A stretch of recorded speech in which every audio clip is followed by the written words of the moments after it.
नमस्कार दोस्तों। अभी पूरे देश में इलेक्शन का टाइम चल रहा है। कुछ राज्यों में इलेक्शन का डेट निकला जा चुका है। कुछ राज्यों में ऑलरेडी इलेक्शन हो चुका है। कुछ राज्यों में इलेक्शन को परिचालना करने के लिए कोड ऑफ कंडक्ट लागू हो चुका है। इसी दौरान हमारे गवर्नमेंट जॉब का एस्पिरेंट के लिए भी बहुत सारा vacancy state government and central government की तरफ से निकल चुका है एंड कुछ निकल भी रही है। तो जो राज्यों में कोड ऑफ कंडक्ट लागू हो चुका है वो सब राज्यों के जो एस्पिरेंट्स है, चाहे वो स्टेट गवर्नमेंट का एस्पिरेंट हो या फिर सेंट्रल गवर्नमेंट का एस्पिरेंट हो, उस एस्पिरेंट के मन में एक सवाल जरूर उठता है, क्या ये जो भी वैकेंसी अभी निकल रहा है, जो भी वैकेंसी का नोटिफिकेशन निकल रहा है, वो सब का एग्ज़ाम अभी होगा? जो सब एग्ज़ाम का नोटिफिकेशन निकल के अभी एग्ज़ाम का डेट निकला हुआ था, अभी वो सारे के सारे डेट को पोस्टपोन किया जा चुका है।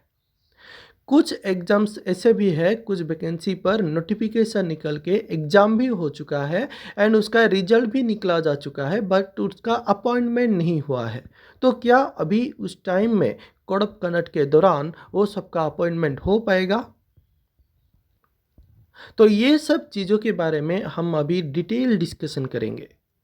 आगे बढ़ने से पहले अगर आप हमारे चैनल से नए हैं तो चैनल को सब्सक्राइब कर दीजिए एंड वीडियो को लाइक एंड शेयर कर दीजिए। तो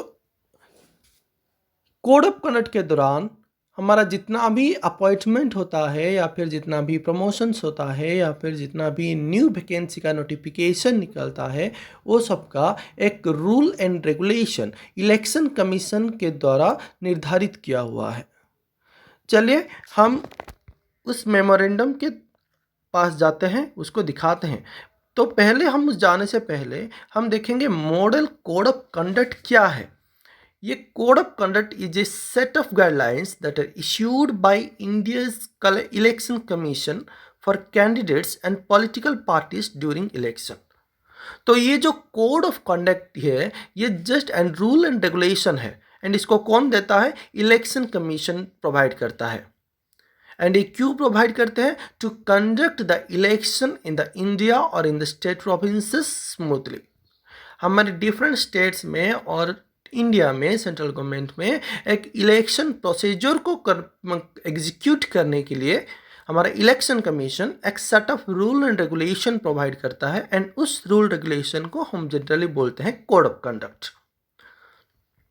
इस कोड ऑफ कंडक्ट के दौरान बहुत सारा फॉर्मेलिटीज़ भी होता है, बहुत सारा रिस्ट्रिक्शंस भी होता है different political parties and political leaders के लिए। जो उम्मीदवार खड़े होंगे इलेक्शन में उनके लिए भी बहुत सारा रिस्ट्रिक्शंस होता है। तो अभी हम वो सब की इलेक्शन के पॉलिटिकल व्यू में नहीं देखेंगे, हम अभी सिर्फ देखेंगे एक एस्पिरेंट के लिए इसका क्या प्रभाव पड़ता है एंड एक जो एस्पिरेंट जॉब का एग्ज़ाम के लिए प्रिपेयर हो रहे हैं, गवर्नमेंट एग्ज़ाम के लिए जो एस्पिरेंट कॉम्पिटिटिव एग्ज़ाम के लिए प्रिपेयर हो रहे हैं, उनके ऊपर उसका क्या असर पड़ता है वो हम डिस्कशन करते हैं। गवर्नमेंट ऑफ इंडिया की तरफ से and election commission of India की तरफ से एक compendium instructions on model code of conduct issue किया गया है।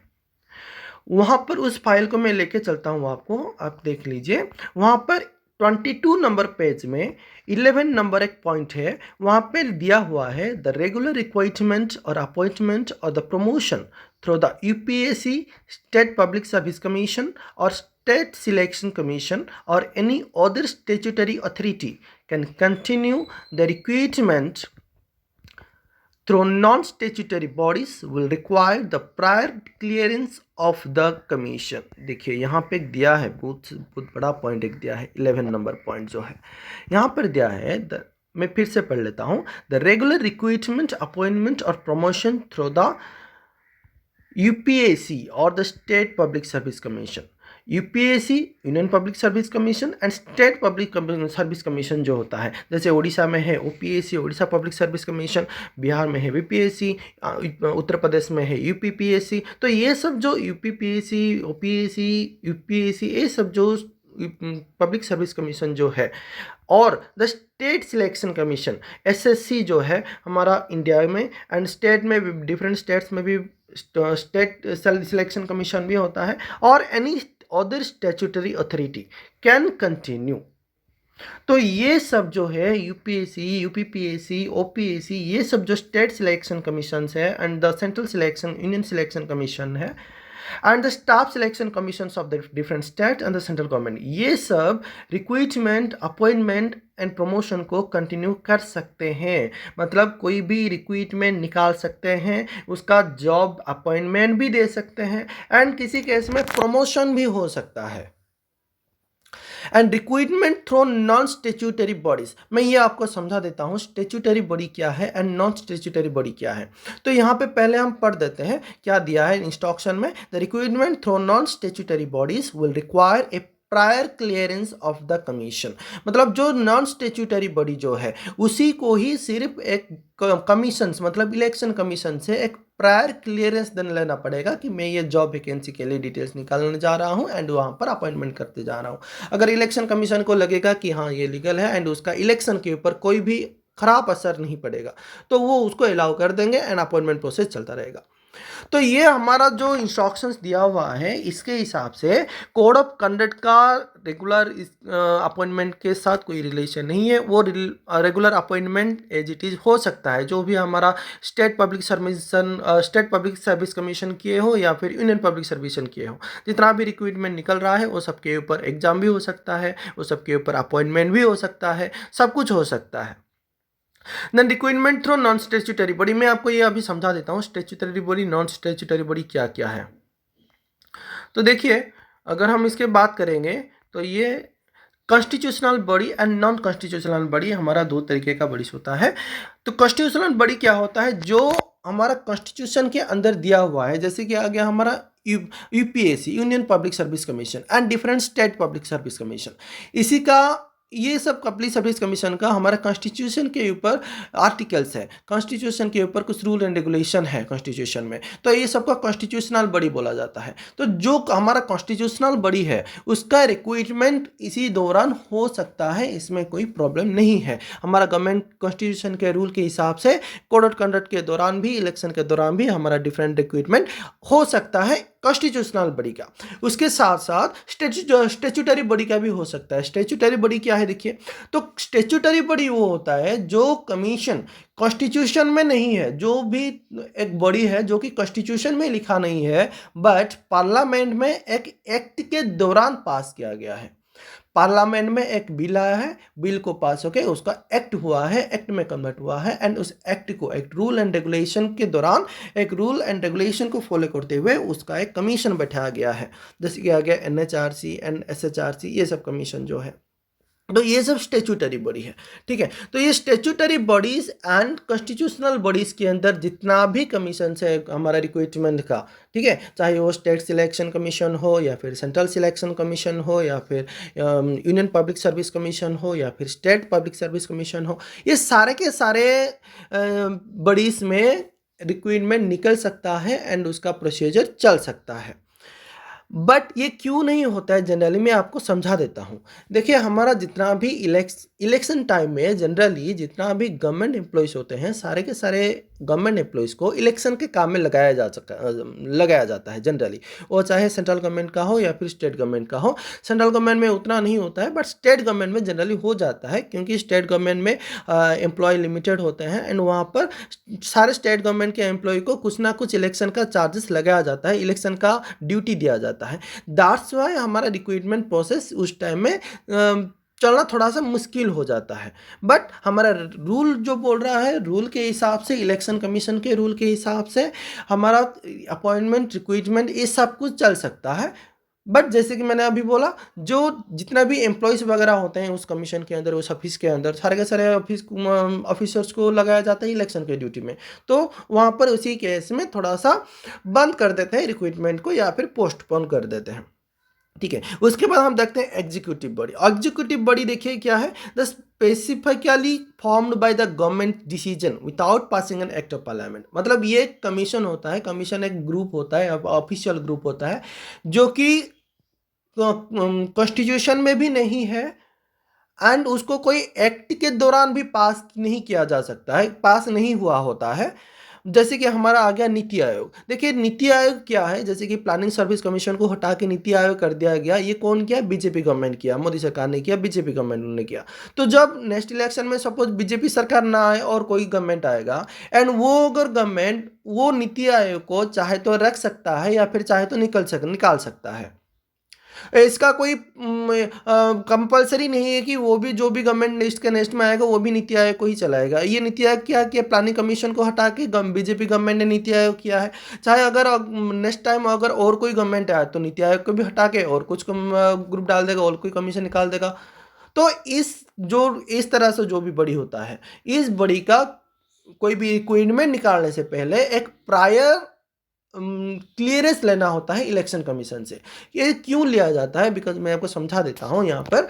तो ये क्यों लिया जाता है जनरली, देखिए अगर कोई भी ऐसे कोई कमीशन है, ऐसे कोई ग्रुप ऑफ बॉडी है जो कि सिर्फ एक गवर्नमेंट ने निकाला होगा, एक गवर्नमेंट ने, नया गवर्नमेंट आया है, उस नया गवर्नमेंट में उस कमीशन को एस्टेब्लिश किया होगा, तो वहाँ पर वो क्या कर सकता है कि कुछ प्रलोभित करने जैसे, कुछ शॉप करने जैसे, या फिर कोई लोभ देने जैसे कि तुम अभी कम पैसा में रह लो, नेक्स्ट टाइम हमारा जब कम पैसा में रह लो, जब कर लो यहाँ पे, एंड हमें हमारे लिए काम करो, जब हम नेक्स्ट टाइम जब जीत जाएंगे आपका सैलरी बढ़ा देंगे या फिर आपको प्रमोशन करवा देंगे या फिर ऐसे कुछ।